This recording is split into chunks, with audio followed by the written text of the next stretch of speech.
is a part of the program that I thoroughly love and enjoy the most, besides Arabic beats and all my other segments that I have on Winding Down. They're all good. But when it comes to face-to-face, it's almost like something stands out with face-to-face. It's either the topic that I'm having, it's the guests that I have in studio, but most importantly, it's your participation. And I always say this, I say this continuously. Community participation is what matters to me and what counts to me. It's not about me, it's about you, the community. So we're carrying on with our series on depression, suicide, and grief. Now, I must admit, when my guests offered to come onto the program, I was very hesitant, not in a negative way, but, you know, when people go through grief, you don't know what it is that they are actually going through. And at the back of my mind, I always thought that, you know, I want to get Faizal to come onto the program, but I just didn't know how to ask him. So I was very glad when he offered out of his own and said, listen, I'll be willing to come onto the program. So yes, my guest in studio is Faizal Sayed, known to everybody, liked by many, hated by most. I know why she's saying that, because we fight over cell phones. Assalamu alaikum, Faizal, and welcome. Walaikum salam. Thank you for having me. It's a pleasure. How are you doing? Okay, I didn't think that I would sit and have this discussion, but at some point one's going to have that discussion. Indeed. And I'm very happy to say that Faizal has brought his dad with, so to Mr. Sayed sitting in studio, very, very happy to have him in studio. You know, when you actually offered to come onto the program, I was very skeptical. And like I said, not in a negative way, or rather... Well, you're not sure if you're intruding, or were you wondering exactly. I was ready to do that? Yeah, because I mean, grief is something that everybody handles differently. Now, I know that you've had multiple issues with people who has given you feedback as far as your grieving is concerned, and I believe that everybody grieves in their own way. And I also believe that grief is not only through death. It could be through a divorce. It could be you losing your best friend because they went onto the wrong path. There are so many reasons why people grieve. But, you know, when I heard about all the things that was said to you because of the way you grieve, I was totally taken aback. I don't know whether one should call it ignorance of people or just the fact that perhaps they have never walked that shoe line of yours as yet because they haven't experienced pain. And also males don't often open up easily. And when you said that you would come and talk, I was like, yes, this is what I needed. This is exactly what I need. Faizal, I know that your journey hasn't been an easy one in 2019. It's really, really been very hectic. I don't even like mentioning 2019. Such a life-defining year. It is. But speak to us about it. It's a rather interesting discussion because, and you're right, I think that if we look at and we start the journey in the mother's womb, and why is that bond there, I came to a conclusion that it's the only time that two souls share the same body. So whether you were male or female child, isn't it only apt that you would also experience grief to the extent that a female or anyone else would? But then also we look at different people dealing differently with things, that challenges in their lives, and then we also find another dynamic, and that is that the detachment is proportionate to the attachment. So if the attachment was a very strong attachment, then of course the detachment is going to be a really hard pull away. But you're right.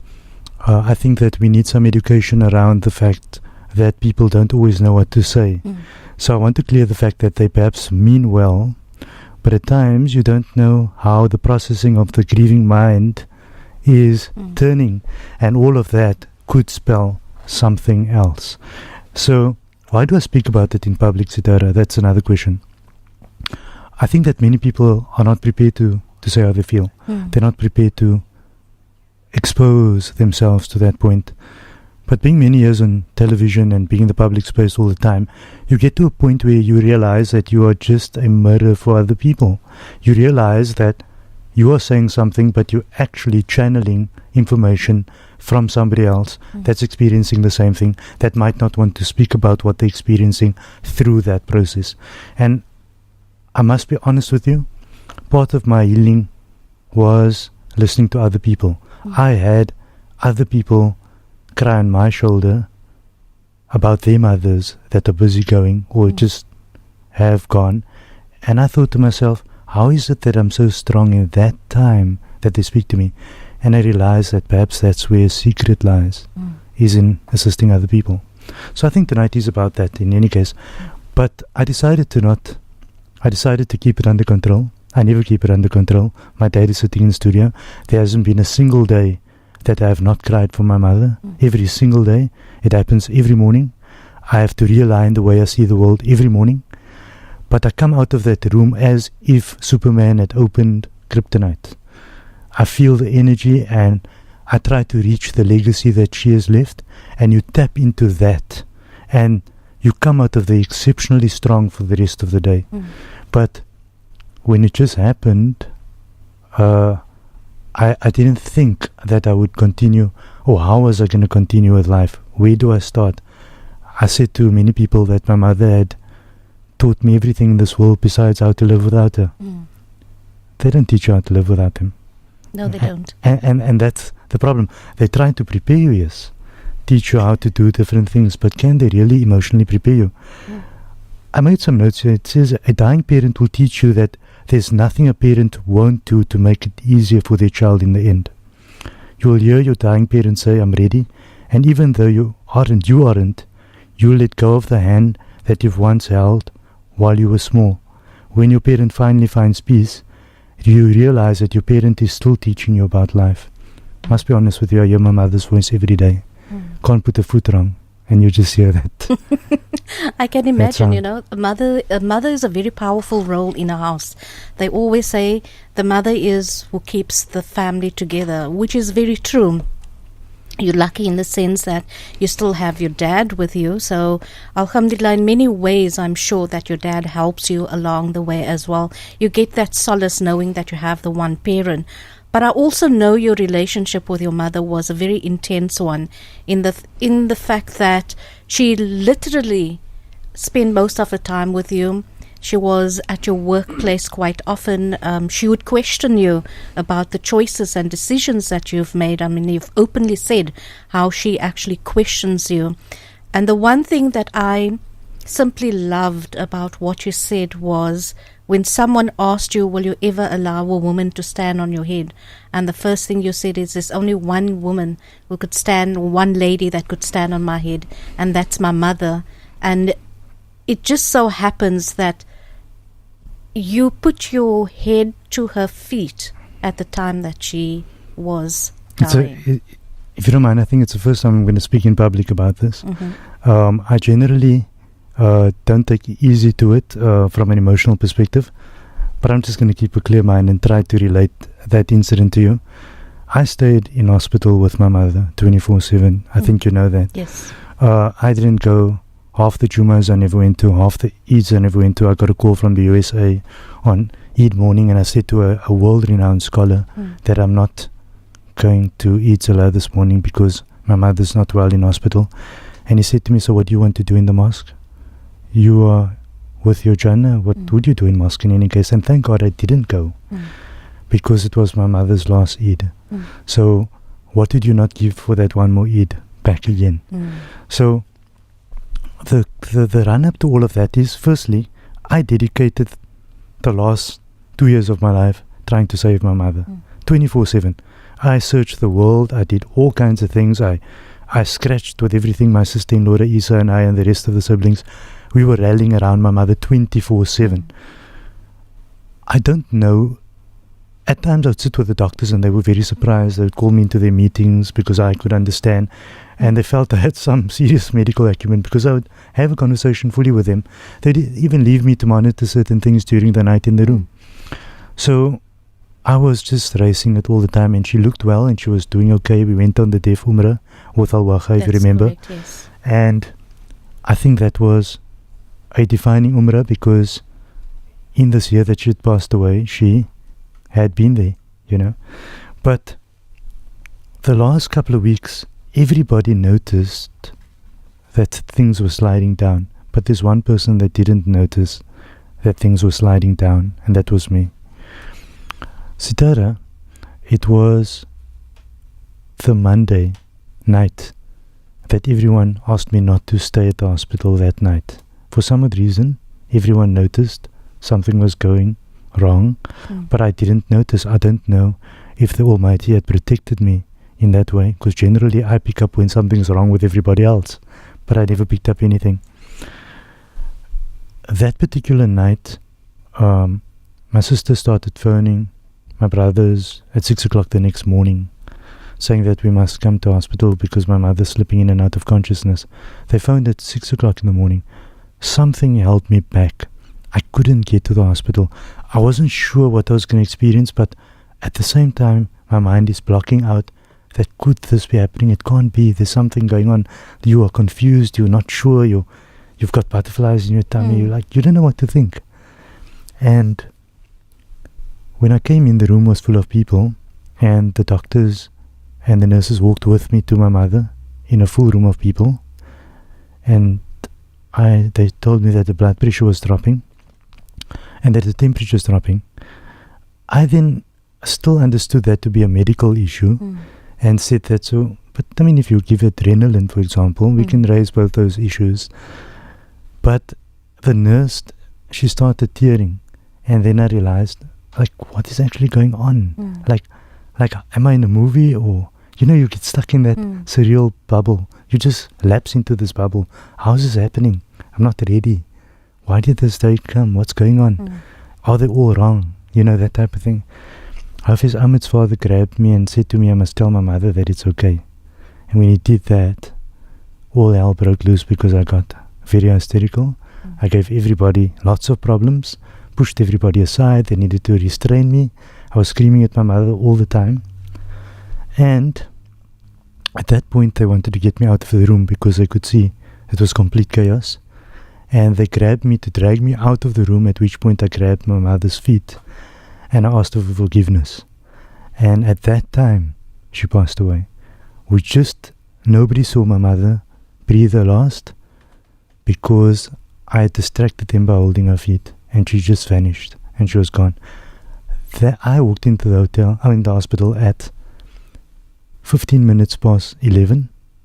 Remember, they're calling me from 6 o'clock in the morning, and my mother passed away at 22 minutes past 11. All of this happened in 7 minutes. Wow. 7 minutes. So she clearly waited for me. And I don't know what it was, but when I think about that incident that she had passed away with her feet on my head, it boils back down to what you said, and that was that my mother left me as a full individual, and a parent, their role on this planet is to take a child to a point where their mission is to prepare the child to live their life from an individual perspective. And I realized at that moment that's exactly what my mother did. She left me with a book and said, everything is complete. You must now continue.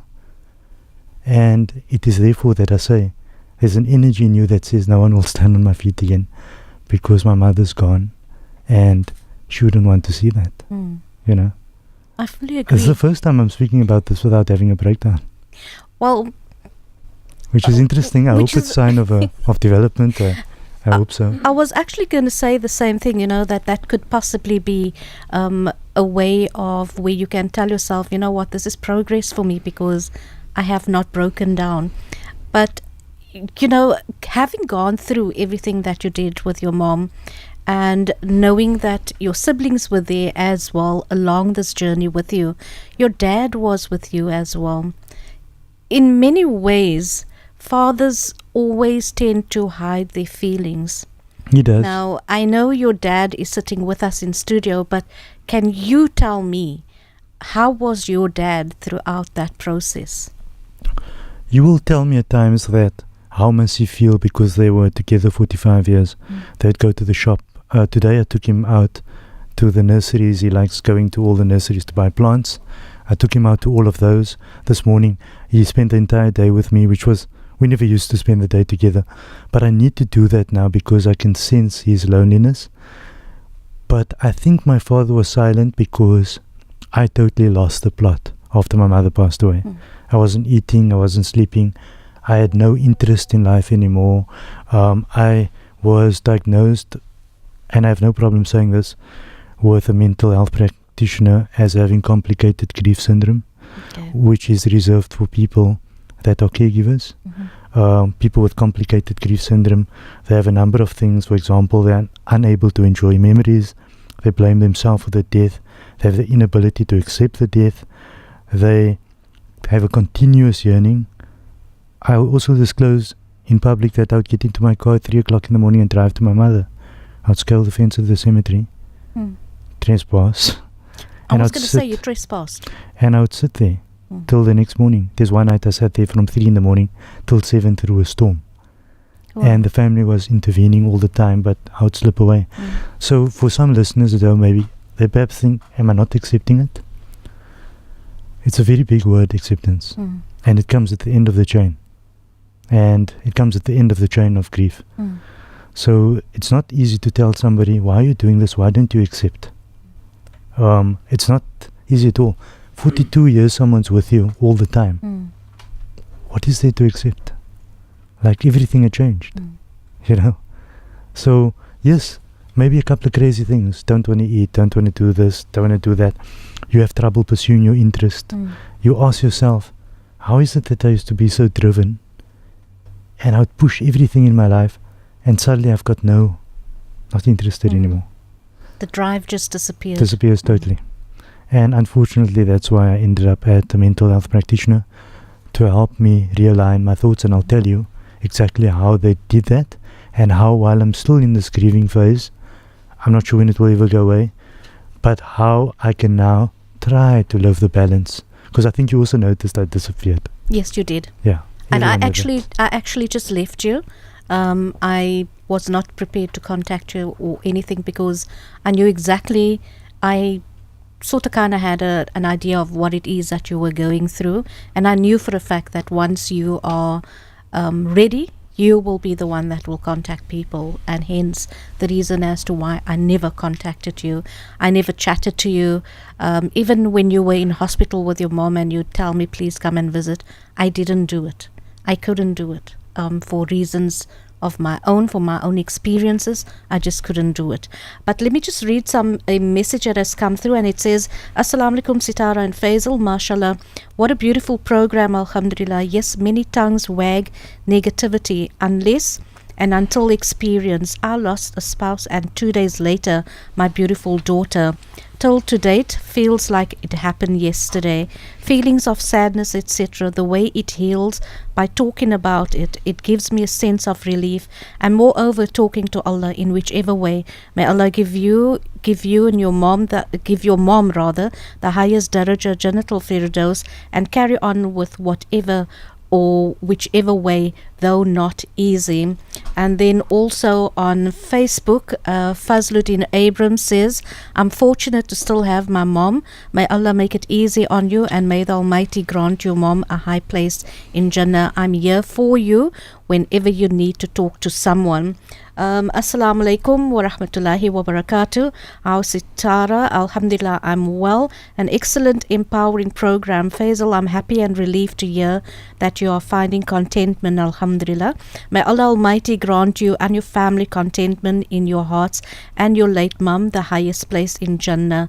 And it comes from Mumtaz.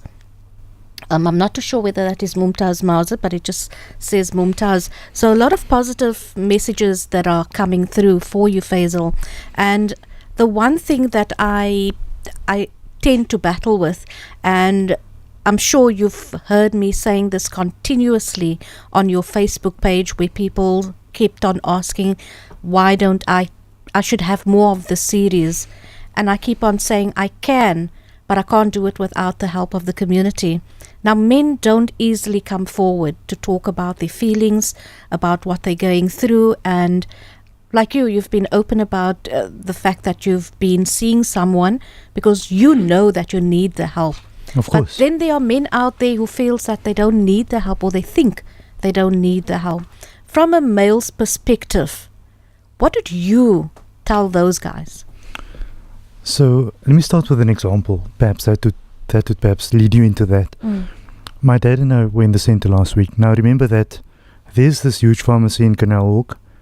I used to go purchase my mother's items there, but there was one day before she passed away that I took her there, and I left her outside in a wheelchair, and she could walk, but in the malls it's a bit difficult. And when I did that, when I came out of the store, then I realized that she wasn't well, and she told me she's not well. So within 10 minutes she wasn't well, and I then rushed her home. Now I go to that place and I look at that pole where I left her wheelchair standing with her. It's not easy. So I had a breakdown in the mall the other day, right in the center of the mall. Wow. Just started the whole thing. Strangers have to come, help my father and so whatever. And it happens wherever I am. I can be sitting anywhere and it starts. I've learned that I'm not going to hide anything away. I'm not going to hide anything away at all. And that's because I think the Nabi Sallallahu Alaihi Wasallam spoke about, people that shed tears, it's a sign of compassion. And so I don't know why we must put up this hard front, because that is not what we're supposed to be. Unfortunately, we are sold into a Western picture of what a male should be like. But then we throw our deep feelings and inhibitions away for that. We shouldn't be doing that. I also think that you lead by example when you're in grief and you can speak about it and go for treatment, and other males out there, your sons, look at you. They know that inside that father, despite him being sometimes rough with me, for example, is a real person and a compassionate person, because it speaks of compassion. So that's my message to them, and that is that there is no need to hide, because I realized long ago in my life that hiding makes things worse. You feel worse. And you won't understand, Sitara, how a stranger stops you in the mall and says, let me talk to him. And what happened? And a stranger tells you one thing that nobody in your circle said. And you have an epiphany and says, maybe Allah sent you to come talk to me, for example. So when you reach out, people reach out to you. So that's my advice. Reach out. I love that. Reach out. And I think that is something that a lot of our men should actually adhere to. I'm actually being very straight and upfront about it as well, in the sense that I have such difficulty in trying to get men to come onto the program, to come and talk about their feelings. And the reason why I want them to come onto the program is not because I want to belittle them or make them feel like they are nothing. What I actually want them to do is to say, I'm just as human as what you are.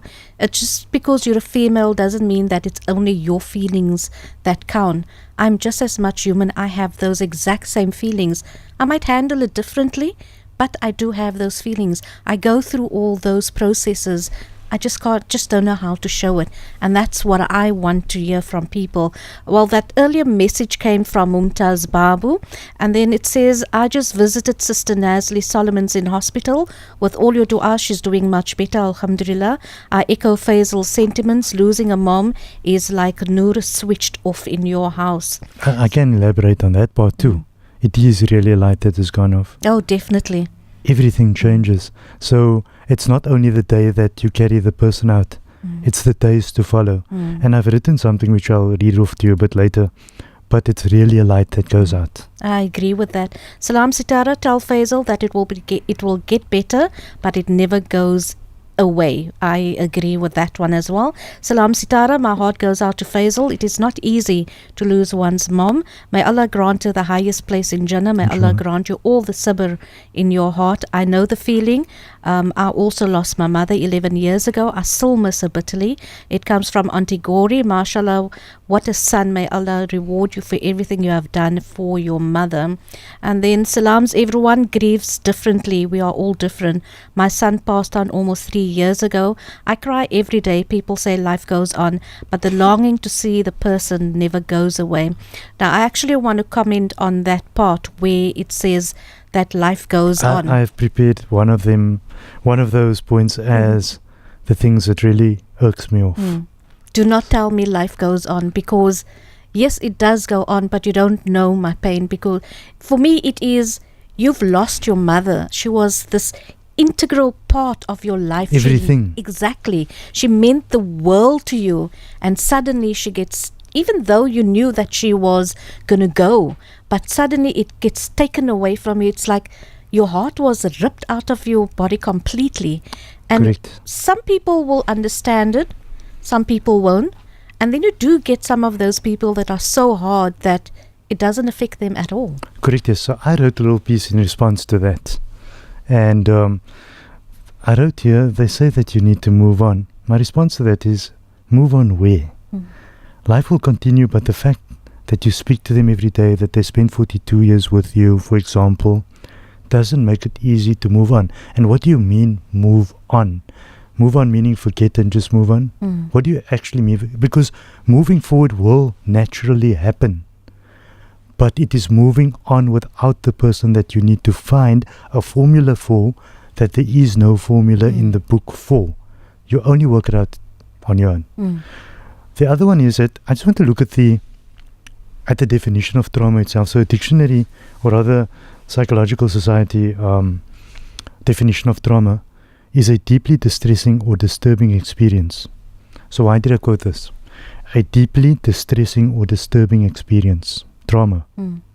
Did we think that trauma is only when someone dies tragically and there's been an accident and that's a trauma? No, it's not.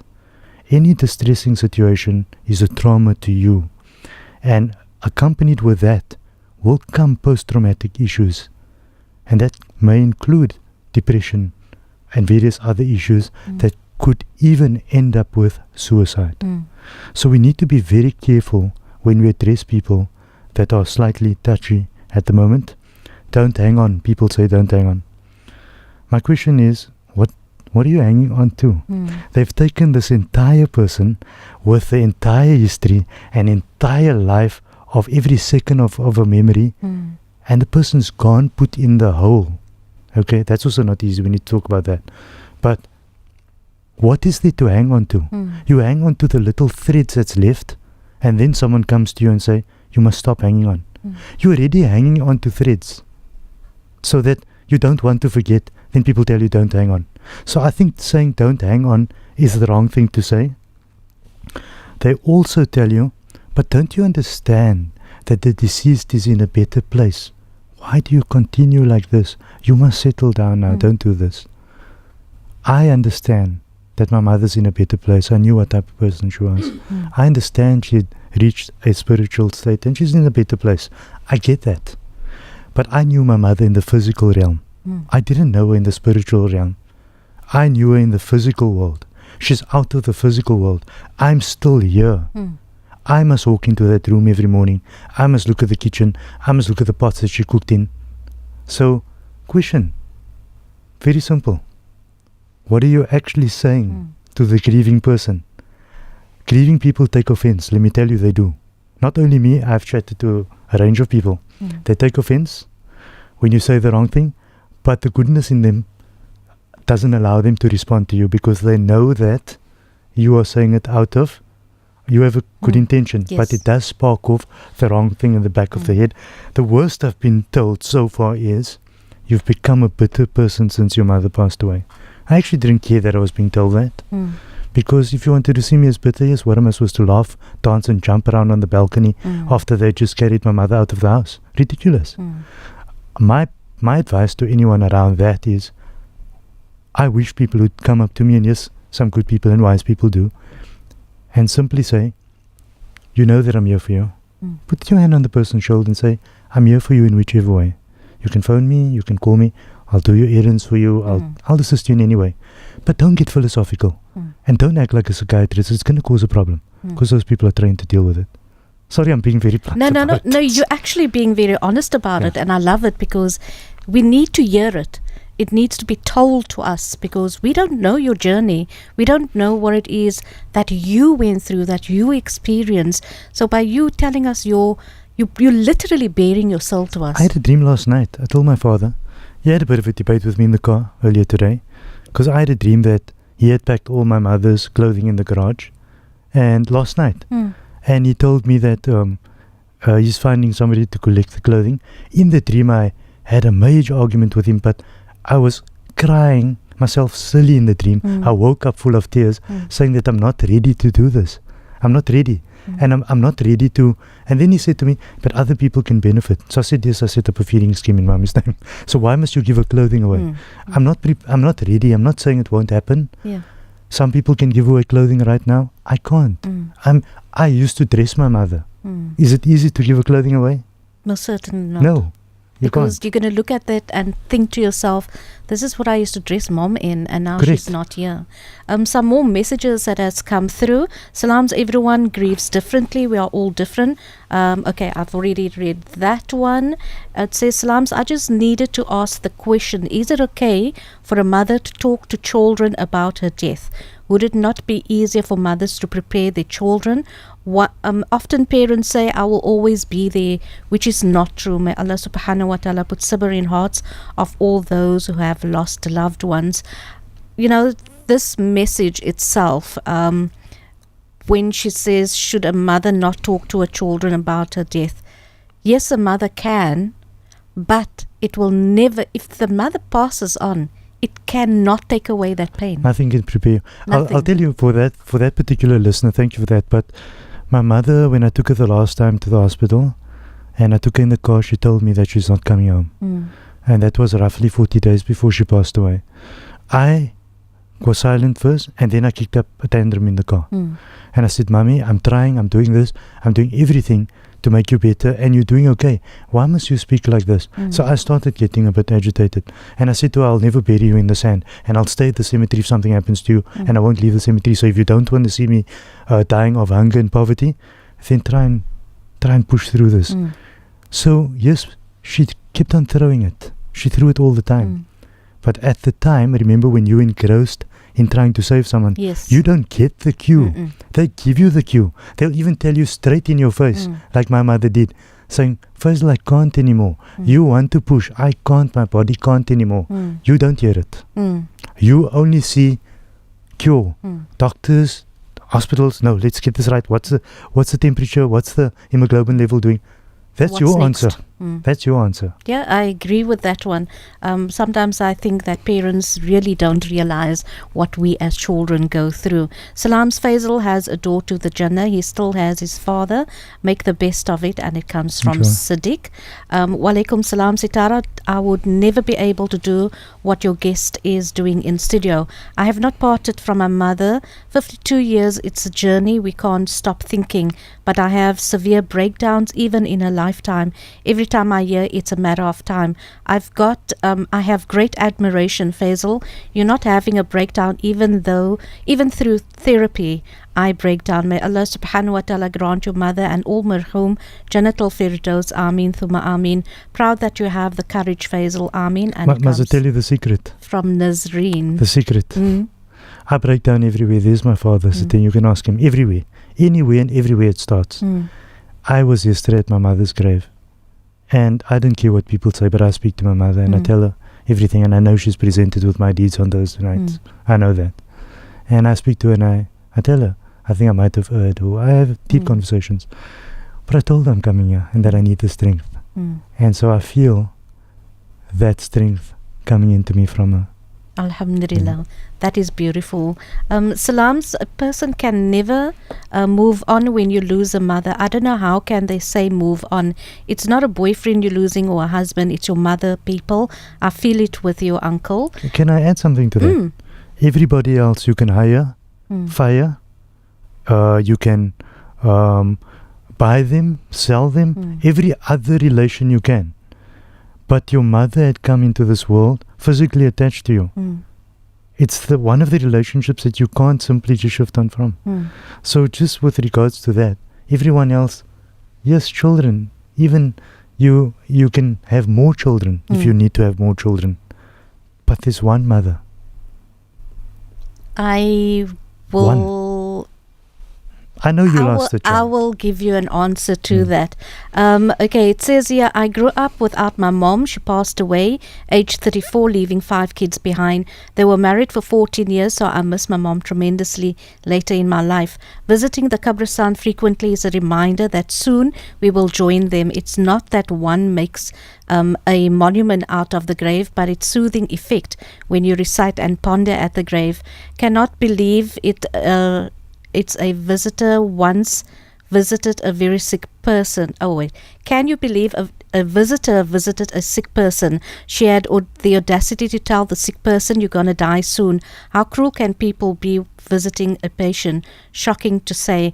I must admit, I've heard that quite a bit from people that have gone to visit the sick in hospital, and they've actually heard other visitors telling the person, "Ag, is amper tyd vir jou om te gaan.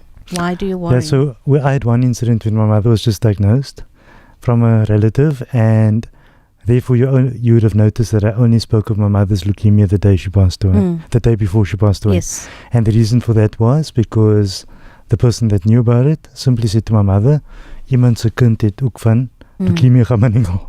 Oh, yes. And then my mother didn't seem fazed, but I was, and I thought to myself, what is going in my mother's head? It's ridiculous. How can you say that to my mother? So we're not careful, so we limited visitors because of that. Yeah, I agree. That's much better that way. I grew up without my mom. Okay, it's a repetition. Let's carry on. Assalamu alaikum, Sitara. No one knows what a person feels. That experience, lost of a loved one, especially a mother. May Allah subhanahu wa ta'ala grant sabr and contentment in Faizal and his family's hearts. Ameen. And for his beloved mother and Jannatul Firdaus. And it comes from F. Sapat. Look at a body part, and then how would you feel if that part of your body that you're used to since birth gets separated from you? It will leave you hurt, and every time you look at that body part, it will bring painful memories. Assalamu alaikum. You never get over the death of a parent. May Allah grant all deceased Jannatul Firdaus, inshallah. Ameen. Sitara and Faizal, that umbilical cord is an attachment between mother and child. Salams, can I please have Faizal's number if possible? Very emotional program because I lost my mom. May Allah Almighty grant your mom and all marhum al-Firdaus, the highest in Jannah. Faizal will have to say whether he will give his We normally number. just provide an email address if that's okay. Okay, so if you're okay with an email address, he will provide with the email address towards the end of the program. I like the fact when one of the listeners actually said that you are an attachment to your mother through your umbilical cord, because no matter what happens, I mean, you've been in your mother's womb for 9 months. She fed you, she made sure that that you got all your nutrients, your proteins and everything. I mean, how can you as a child not mourn when your mother or father passes on? It's funny that you're mentioning the umbilical cord, because the umbilical cord is obviously in the womb at the time of the gestation period. And the funny thing is that I would also sit at my mother's grave and I would reflect and I would think that this womb that had carried me is actually laying right here. I would sit there and I would think that this was my origin, or my point of origination on this earth. And if you only ponder on that, then you start realizing that we walk around with a sense of hubris and arrogance in this world. And we have scant regard for our mothers at time and our fathers. But we don't actually understand until you have children yourself what they went through to bring us to the point that we do. But we live in a corporate world, we drive a big car, and we just know it all. And that has to stop. You need to sit back and think about that. How did you get there? Indeed. Faizal, this program is fast and furiously coming to an end. I still have something to read for you, so I don't know how much time you've got. I know, but I'm going to, let me just get through these WhatsApp messages. An old saying, the love from a mother to child is the bond of mortal love. So love your mother, and in return till it hurts. Okay, not too sure about that last part. Faizal, I dread the day if I should lose my mum, who is 94. Alhamdulillah, she's our pillar of strength. My du'as are with you, and it comes from Mumtaz Babu. Assalamu alaikum, Faizal. Know what you're going through. I lost my mom 12 years ago. Still miss her. May Allah grant all deceased a high place in Jannah. Sure. And then we've got some messages that are coming through on the Facebook page, and it says, losing a mom, it's like permanent nur that was switched off forever.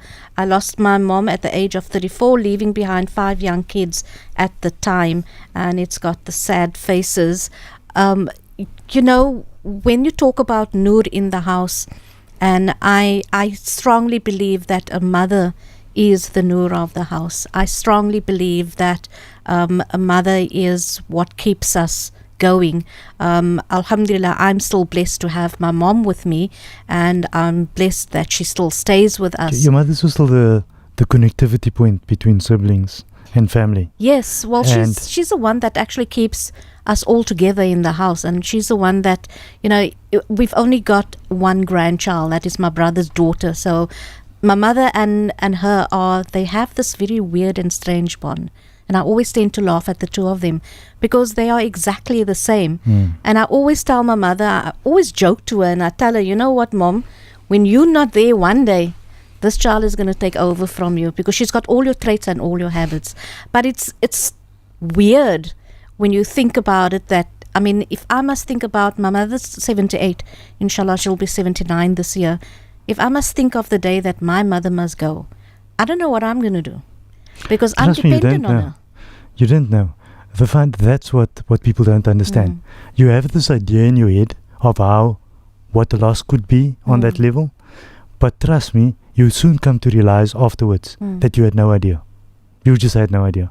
Theoretically, you can go and sit and study grief, and you can study death, and you can read up as much as you want to. But the day that it happens to you, then you're going to realize there's nothing that I really knew at all. And that is sad, hey? I mean, the day when you realize, whether it's your mother or whether it's your father, if you lose a parent, it's a day that you realize you've actually lost a part of your life, a part that you will never get back. But you find solace in going to the Qabristan. You find solace in going and talking to her, the same way as how I find solace going to the Qabristan, talking to my dad, talking to my son. Because for me, when I walk away from there, I feel this weight of issues and problems just get lifted off from my shoulder. I go through the exact same thing all the time. And I know there was a number of times that I dreamt of her right after I visited there, and I said one or two things, and I would soon dream of her. So whoever wants to say whatever they want to say, you can say what you want to say, but guess what?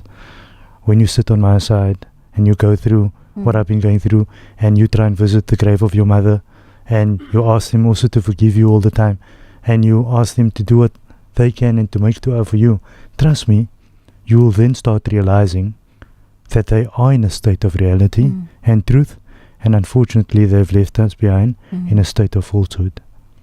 And that's what you soon come to realize. Yeah, indeed. Well, unfortunately, our program has to come to an end. I'd just like to say shukran to everyone who sent in their WhatsApp messages. Really been appreciated. I am having Faizal back next week so we can continue this conversation. Time is way too short. But unfortunately, like I said, this is the end of Face to Face. This is the end of Winding Down. Shukran once again to Faizal for accommodating my request to return back next week. Also, shukran to Mr. Sayed sitting behind us for joining us. I hope that he will be joining us next week as well. So until then, have a fantabulous week ahead. And remember to build your own dreams, or someone else will hire you to build theirs. Assalamu alaikum wa rahmatullahi wa barakatuh.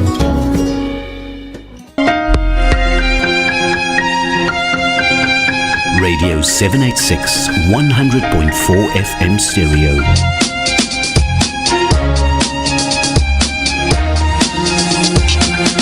Radio 786